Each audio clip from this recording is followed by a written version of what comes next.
Pessoal, dando continuidade à nossa matéria de antropologia bíblica, estamos ainda analisando aqui esse capítulo que trata acerca do homem, que começa com a pergunta: quem é o homem? E na continuidade do tema, vemos aqui acerca da origem, sua origem. No relato da criação, em Gênesis, a presença do homem no mundo é atribuída diretamente a Deus. Só por este ato, pela decisão do Deus de amor e poder, o homem foi formado, e assar.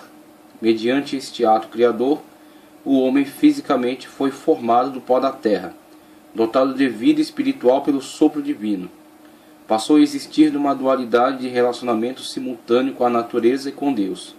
Fisicamente foi formado do pó da terra, dotado de vida espiritual pelo sopro divino. Portanto, Deus é a origem de sua vida, e o pó da terra é a matéria-prima de sua existência.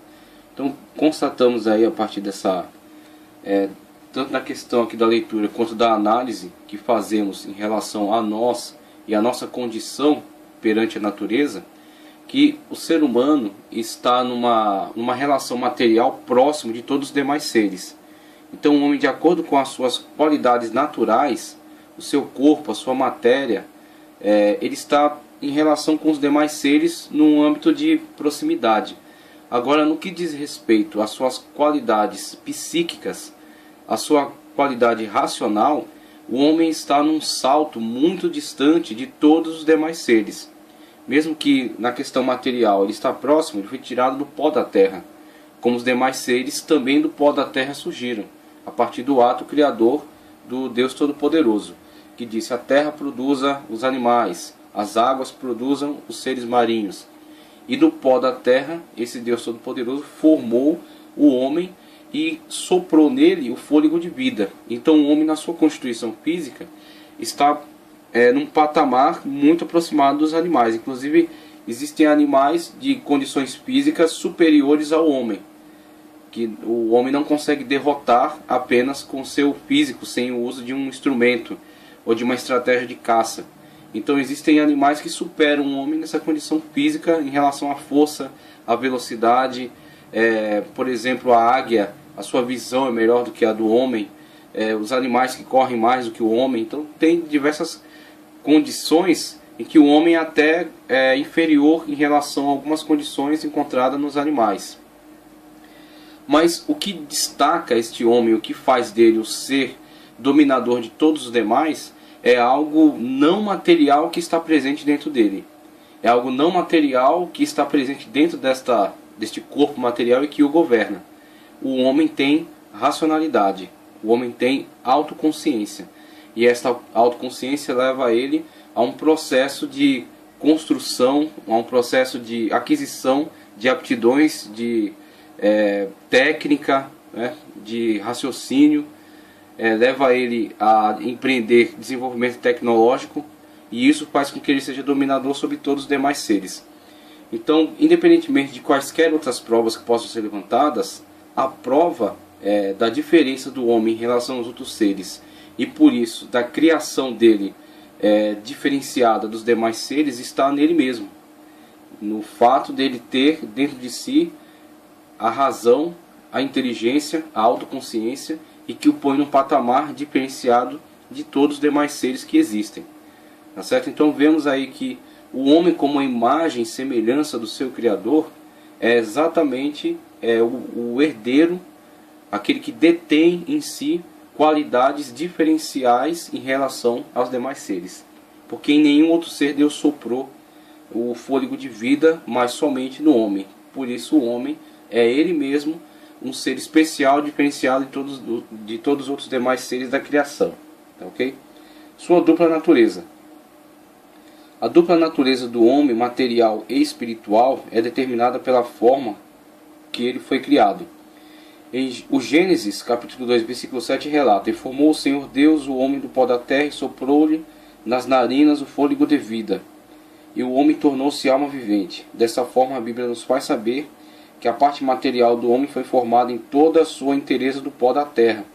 Faltava-lhe somente o elemento divino para que ele tivesse o tipo de vida diferenciada dos animais. Então vemos aí qual é o diferencial que o homem apresenta em relação aos outros demais seres, e esse mesmo diferencial constitui-se na prova cabal da existência da inteligência criadora chamada Deus, ok?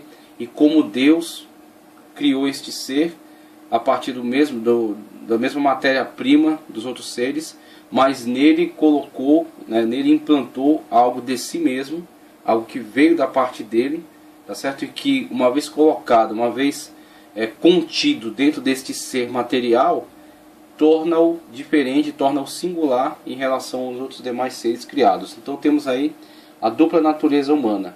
A natureza material, relacionada com todos os demais seres no âmbito material, criados a partir deste mundo material e interação total com ele, tá certo? Dentro do corpo humano existem todas os materiais que estão presentes também nesse mundo físico. O homem não é um ser extraterrestre, mas sim um ser que está plenamente relacionado com o mundo em que vive. Então, no plano material, o homem é um integrante, um dos integrantes que compõem este mundo. Agora, no plano espiritual, o homem guarda em si um elemento superior, um elemento divino que o faz imagem e semelhança de Deus e que proporciona a ele o âmbito da racionalidade, tá certo? Que o coloca num patamar acima de todos os demais seres. Seu relacionamento com a natureza diz: as escrituras testificam do homem, as escrituras testificam do relacionamento do homem com a natureza, mostrando que cada um existe para o outro. Ela é tão necessária para o homem que em algumas religiões e seitas ela é identificada no mesmo plano da divindade. Aí entram as religiões panteístas, né? Aquelas que dizem que Deus é tudo e tudo é Deus.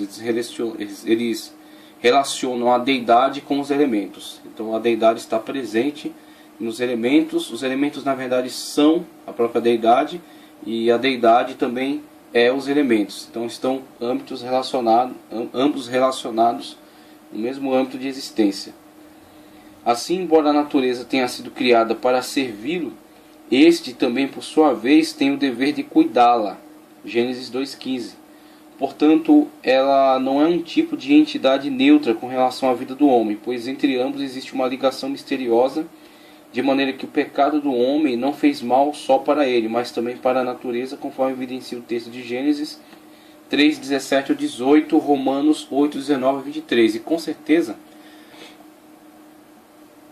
algo que não podemos deixar de relatar é que o descuido do homem, o descuido da raça humana, do ser humano em relação aos demais seres, incluindo a natureza, na verdade mostra-se como uma forma do homem demonstrar que não está mais, que não se importa mais, que não está mais vinculado, relacionado ao plano e projeto perfeito de Deus para a sua vida. Porque quando o homem foi criado, tirado da natureza e diferenciado dela a partir da autoconsciência, da racionalidade que lhe foi dada por meio do Espírito, o homem foi colocado para zelar e para cuidar de todo o espaço cósmico, tanto do mundo, tanto da parte da fauna, tá certo? O homem cuidava do jardim, quanto da parte da flora, o homem cuidava do jardim, quanto da fauna. O homem deu nome aos animais. O homem se alimentava dos animais, mas por outro lado o homem também cuidava dos animais. O homem regia toda a ordem cósmica que foi criada por Deus de uma forma perfeita no princípio. Só que quando esse mesmo homem, em desobediência a Deus, ele quebra esta ordem, toda a ordem sofrerá consequências em decorrência da queda do homem. Então esse primeiro plano é uma visão assim de uma parte espiritual, de uma parte mais relacionada à comunhão entre Deus e o homem. Uma vez que o homem estava em plena comunhão com Deus, havia uma comunhão plena também no cosmos. Havia também uma comunhão plena entre todos os seres. Agora o homem, como representante desta criação, uma vez que ele mesmo cai em degradação, ele cai em desobediência a Deus, a sua desobediência vai como que um efeito em escala, atingindo todos os demais seres da ordem. O homem sendo colocado como superior e sendo colocado como aquele que zela por eles, e uma vez ele caindo dessa situação de perfeição, isso atinge também todos os demais seres. Tá, ok? Então vemos aí que o relacionamento do homem com a natureza é de cuidar da natureza, é de zelar pela natureza, é de proteger a natureza. E protegê-la pensando, entendendo que está cuidando de algo que foi dado por Deus, cuidando de algo que foi formado por Deus, que foi entregue por Deus, um espaço criado por Deus para a sua existência. Então, uma vez que o homem não se importa mais em agradar a Deus, em estar de acordo com a sua vontade, não se importa também em cuidar e zelar por aquilo que é a criação de Deus. Por isso que vemos, quanto mais o homem vai se degradando no pecado, quanto mais o homem vai saindo da presença de Deus e vai perdendo os referenciais bíblicos, os referenciais da pessoa e da obediência a Deus, ele vai perdendo também o interesse em zelar, em cuidar pelas criações, por aquilo que Deus colocou, disponibilizou para a sua existência. Assim é que vemos o homem tão cego na ganância, alimentado pelo pecado, alimentado pelo desvio da palavra de Deus, e tão cego, né, pela ganância, que não tem nenhum problema em destruir o ecossistema em vista de alcançar algumas coisas que são supérfluas, algumas coisas que são simplesmente autodestrutivas. Então vemos a cidade hoje se colocar acima do ecossistema e destruí-lo e sujá-lo, tá certo? E causar uma poluição intensa de tal forma que comece a afetar de uma forma geral, tá certo? Começa a quebrar o equilíbrio que havia, e tudo porque o homem quer buscar um prazer, quer buscar um conforto, quer buscar uma forma mais facilitada, muitas das vezes, de atender a desejos que são puramente carnais, que são puramente da vaidade humana, que são simplesmente interesse de atender a vaidade humana. Então vemos que o mundo artificial que se colocou hoje sobre o mundo natural, ele extrai a matéria-prima do mundo natural, constrói objetos para atender a volúpia humana, para atender as vaidades humanas, tá certo? Objetos derivados do petróleo, objetos que para sua construção empreendem desmatação de florestas, objetos que para que o homem possua tem que destruir inúmeras vidas de animais de uma forma cruel, e tudo para atender a desejos, a volúpias, atender a questões da vaidade humana. Então o homem consome a natureza em torno de si para produzir algo efêmero que atende simplesmente a sua vaidade e que destrói o ecossistema. E todo esse sistema implantado, ele é decorrente de um homem que perdeu o seu lugar no espaço. Um homem que perdeu o seu referencial, o referencial de importância que tinha. Então, se o homem estiver em contato novamente com o seu Deus Criador, ele tem novamente autoconsciência. Quanto mais ele perde esse contato, mais bestial ele se torna. Quanto mais bestial, mais ele vai tentar atender aos seus instintos. Os instintos do animal feroz o colocam acima de toda, e colocam a parte de toda a racionalidade. Ele simplesmente parte em busca de atender aos seus instintos, passando por cima de quem tiver que passar e destruindo o que tiver que destruir. E muitas das vezes o homem se comporta dessa forma. O homem, para atender os seus instintos, para atender sua volúpia, suas vaidades, ele destrói muitas das vezes coisas que são irreparáveis. E é nesta condição que o homem se encontra na atualidade. O homem saiu do seu plano perfeito de Deus, ele não tem mais compromisso com Deus, falando de um âmbito de uma forma geral, ele não tem mais compromisso com Deus e não tem compromisso com aquilo que Deus criou. Assim, toda a natureza, todo o ecossistema criado para atender suficientemente ao homem e aos demais seres, está sendo destruído pelo homem para atender a vaidades, a coisas efêmeras. O homem está sofrendo as consequências disso e todos os demais seres à sua volta também estão sofrendo as consequências disso. E de uma coisa temos que estar certo: Deus vai cobrar do homem aquilo que não foi realizado enquanto a sua responsabilidade com relação ao cuidado sobre a natureza e sobre os demais seres. Então o homem que não tem autoconsciência, ele não se preocupa com isso, ele simplesmente pensa em atender os seus desejos egoísticos, atender o seu ego, a sua demanda pessoal. E quando assim o faz, o faz até destruindo tudo que esteja à sua volta, finalmente destruindo até a ele mesmo. Então vemos aí o homem desvinculado da natureza é o homem que está desvinculado também do seu Criador, que não se importa mais em cuidar, em zelar, em desempenhar o papel que lhe foi dado em relação ao cuidado da natureza e dos demais seres com os quais convive.